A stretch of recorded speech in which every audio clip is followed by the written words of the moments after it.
Welcome back. John Navin's with us, everybody, and we're talking money, as we always do when he's here. If you'd like to talk money, give us a call, 615-737-PLUS. Got another half hour here to talk with John about money, and we've been talking about portfolios and stress tests and whatnot, tests. You sent me over a list of these 6 retirement habits to establish today. Tell me a little bit about this and how you kind of came up this. Well, this is something we wrote about 18 months ago, just to get in the hands of consumers, to give them some good information, a good white paper, if you will, just to follow some of these tips, or at least start here. So the big one is to first and foremost visualize the big picture. So really start to look at what it is you're trying to achieve. So not only from a desire, goals, lifestyle perspective, but then taking that one step further, you alluded to that dirty word earlier, that budget word that most people really don't like to look at or talk about. And if you get to the point, though, when you're visualizing this big picture, you must get to the point where you know your number. So we have to figure out what the number is that you need to live on. So not so much, we're not overly concerned with the amount of money you're spending on coffee, unless you're spending 20 bucks a day or something on coffee. But we want to know, what is the number that you need, that we need to create a guaranteed income stream for, so that you can satisfy that income, which is what most boomers that were baby boomers in that generation that we're looking to see. I love how right on the sheet too it says take action. Yeah. Take action. Write it down. Talk to an advisor. Start to you have to start somewhere. Yes. Yeah. That's the biggest thing, is just to get off the starting block. If you're moving in one direction, you can always change course. But if you're not moving, then we're still stuck at first base. So.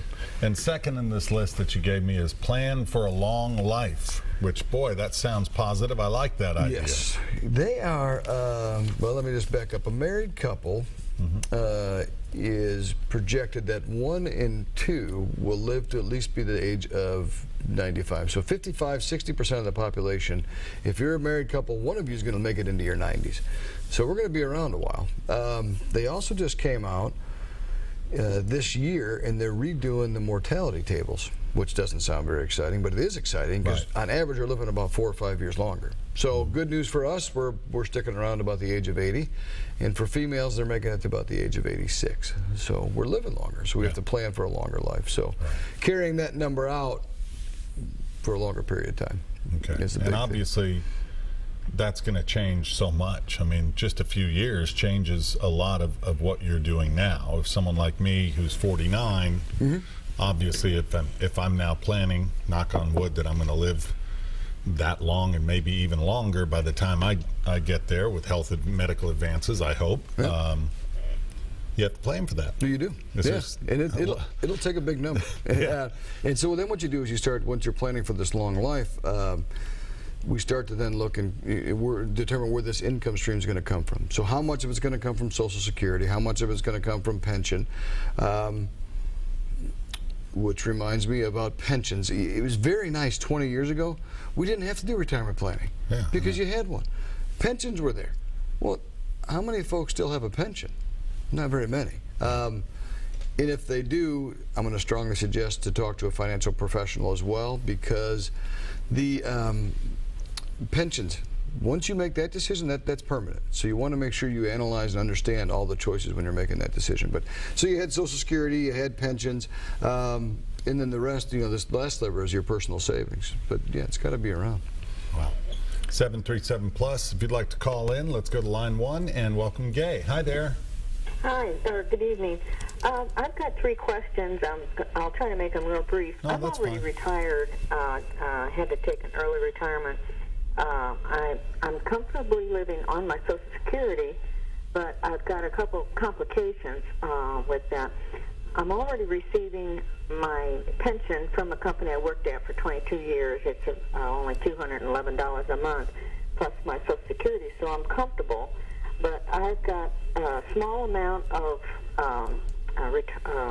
funds that I had in a well-known investment company. It's an IRA mutual fund. And because it's so low, I keep getting docked for the fact that it's in an account that's doesn't fit the minimum that's supposed to be in there. And I don't know exactly how to get that money out of there without causing taxes, or is there some way to get around, or get rid of that being docked $25 every so often? The other account, they charge me $40 a year for a maintenance fee, and it's another one. They're not gaining enough interest in there to offset these fees that they're charging me. Sure. The last question I have is, I have a third account that's I guess over 15 years old with Penn Mutual. It was supposed to be a retirement account, and it's in the 4 figures, but I got a notice earlier this year that because of my age, I'm over 70, that they were going to have to start sending me early dispersal, or whatever you call it. And I know that you can, what do you call it? Is this an insurance? Delay it, yes. It's kind of like an annuity. It's a retirement thing that was from the company I worked at. Annuity. Okay, interesting. A lot going on here, Gay. Go ahead. Is there some way to, I think you can delay that dispersal for a year, but what after that? Okay. It is the night of 6 questions. Yeah, I love it. About that.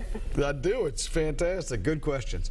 I'm gonna answer these as best I can. You still may want to sit down with somebody just to make sure. So, starting with your last one, without seeing statements in what you're in, I'm assuming Penn Mutual is an old either 401k or an IRA from work. It may even be an annuity, but what's happening with that, when you hit 70 and a half, you have to start taking required minimum distributions. So the government is going to force you to start taking money out of it, and there is no way around that. So that we have to take. It's based upon your life expectancy. At 70, you've got to pull out, they're saying your life expectancy still is 27 years. So you've got to pull out about 3.75%. So that you're going to have to pull out and take that as an income stream. What can I put that into? You can go into anything. So you can invest in anything. The IRA or the 401k, all that is a jacket that tells the government how to tax you. You could put that into the bank, you could put it into a mutual fund, you could put it into an annuity, you can put it anywhere, basically. You have to maintain it inside the same tax status. So if it's an IRA now, you want to make sure it maintains an IRA when you transfer it. Which leads me to your second, I think it was your first question. Yeah, about this she's getting penalized for too low a balance. Yeah, you can roll that over into another fund that doesn't have the minimum, the threshold that this one does, or to me it sounds like we were talking about earlier. And I'm sorry, I think you said your name was Gay. Yes. Okay, Gay. We were talking earlier about asset allocation. So it may be invested in a place that is not earning enough interest because it's not allocated properly. Like you may be sitting in a cash account that's only earning 0.5%. Well, on $10,000, you're not going to cover the fees. So, there's only 3 figures in that account.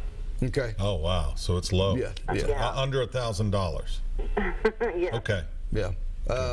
You could transfer that to an IRA somewhere and roll it over. Well, it's already in.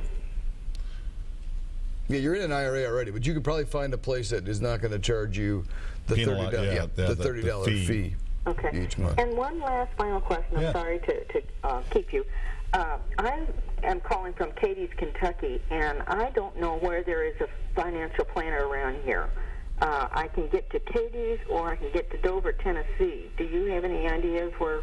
Is there a website with a directory or anything like that you recommend? I don't have a web access. Yeah. Oh, you don't. For the library. Okay. I can probably find you someone in Dover, Tennessee. Okay.